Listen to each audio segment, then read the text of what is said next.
I was cheated on my birthday, and I got revenge. My name is Emma, and I'm 28 years old.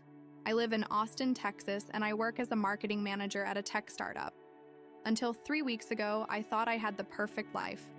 I'd been engaged to Henry for 2 years, we'd been together for 6, and he was always the guy all my friends envied. Tall, handsome, successful as a software engineer, and apparently the most caring boyfriend in the world. Apparently. My 28th birthday fell on a Friday, and Henry had planned a surprise party at our apartment for Saturday night. He'd been acting mysterious all week, whispering during phone calls and leaving work early. I thought it was all to organize the party. How wrong I was. On Friday morning, Henry woke me up with breakfast in bed and said he had a special surprise for me later. He told me he'd managed to get a reservation at Yaki, that impossible-to-book Japanese restaurant, for 7 p.m. I was ecstatic. We spent the day together, went paddleboarding at Lady Bird Lake, and everything felt perfect. He was affectionate, attentive, taking photos of me constantly. Now I understand why. We got home around 5 p.m. to get ready for dinner. Henry said he was going to take a quick shower, and I stayed in the living room checking Instagram when I heard his phone buzz on the coffee table. The screen lit up, and I saw a message that shattered my world. It was from Jessica, my best friend since college at UT, my maid of honor. It said, "I can't wait to be in your arms tonight while she thinks she's being surprised." My first reaction was denial. It must be some inside joke I didn't get. Jessica is my best friend. She helped me choose my wedding dress. She cried with me when Henry proposed. This couldn't be real.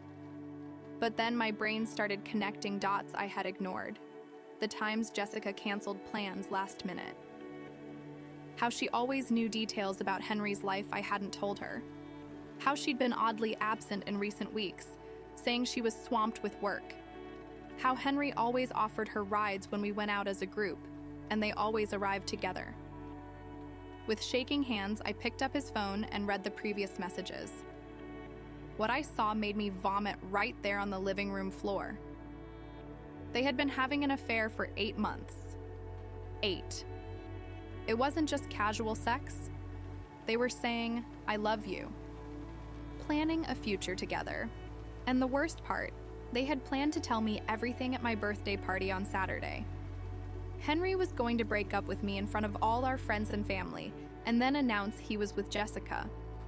They thought it would be more honest to do it publicly, so I couldn't make a scene. I was reading their plans to humiliate me on my own birthday when I heard the shower turn off. I quickly put the phone back and pretended to be on my own. Henry came out of the bathroom humming, happy as ever, completely unaware that I had just found out my entire life was a lie. That night at Yaki was the performance of my life. I smiled, laughed at his jokes, posted cute couple photos on Instagram. Inside, I was dying. Every "I love you" he said felt fake. Every time he held my hand, I wanted to scream. But I needed time to process and plan. Back home, he was extra affectionate, probably feeling guilty about the bomb he was about to drop. I faked a terrible headache and went to bed early. I stayed up all night stalking their socials, looking for signs I had missed. They'd been careful, but not careful enough. I found pictures taken in places I recognized on days they told me they were busy elsewhere. Saturday morning, Henry woke up cheerful, saying he was going out to run some last-minute errands for the party. He said he'd be back by 5 to help me get ready, probably going to meet Jessica and rehearse how they'd ruin me. That's when I decided I wasn't going to be the pathetic victim in this story. First thing, I called my older sister Amanda, who lives in Houston. I told her everything. She was furious and wanted to drive to Austin immediately to rip their heads off. But I said I had a better plan. I asked her to come anyway, but to stay quiet and support me. Second, I went to the bank and withdrew half of the money from our joint account, legally mine since we weren't married. It was a decent sum. We'd been saving for a honeymoon in Europe. Third, I made 3 important calls, Henry's mom, who adores me and always treated Jessica coldly, now I know why. Jessica's boss, she works at a very conservative accounting firm where affairs are frowned upon. And Ryan, Jessica's ex, who still clearly had feelings for her. To Henry's mom, Susan, I said I needed to talk urgently about something wedding-related and asked her to arrive early at the party, around 7 p.m., for a special surprise. To Jessica's boss, Mark, I introduced myself as a concerned friend and said Jessica had mentioned serious personal issues that could be affecting her work, and maybe he should check her socials to better understand. Technically, I didn't lie. To Ryan, I simply said Jessica had asked me to invite him to my birthday party because she wanted to see him again. He was thrilled. Fourth, I made a PowerPoint presentation. Yes, a slide deck, like for a meeting. The title was A Case Study on Betrayal and Karma. It included screenshots of messages, photos from social media, a detailed timeline of the affair, and even charts showing the correlation between their lies and specific dates. My marketing background finally came in handy. Fifth, I completely reorganized the party. Henry had invited about 40 people.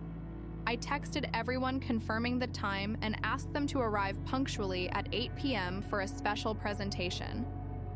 Since it was my party, no one questioned it. Sixth, I ordered a custom cake. Instead of "Happy Birthday, Emma," I asked for "Congratulations on your new discoveries, Emma." The baker was confused, but hey, customer is always right. Henry came back at 5 sharp, cheerful, holding flowers. Probably the same ones he gave Jessica earlier. I made sure to put them in a very visible vase. I spent 2 hours getting ready, bought a new red dress, got my hair and makeup done professionally. If it was going to be my last night as Henry's fiancée, I'd look stunning. Guests began arriving at 8. Jessica showed up on time, hugged me tightly, and said how excited she was to celebrate with me. Her acting was almost as good as Henry's. Almost. Susan arrived at 7 as requested, and Henry was confused why she was early. I said I'd invited her. Jessica looked nervous seeing her. Interesting. Ryan arrived at 8:30, and Jessica's face when she saw him was priceless. Pure confusion and panic. She came up to me asking why I had invited him. I said I thought it'd be nice to get the college group back together. At 9, once everyone had arrived and had a few drinks, I asked for everyone's attention. Henry and Jessica exchanged nervous glances. They probably thought I had found out something and was going to ruin their plan.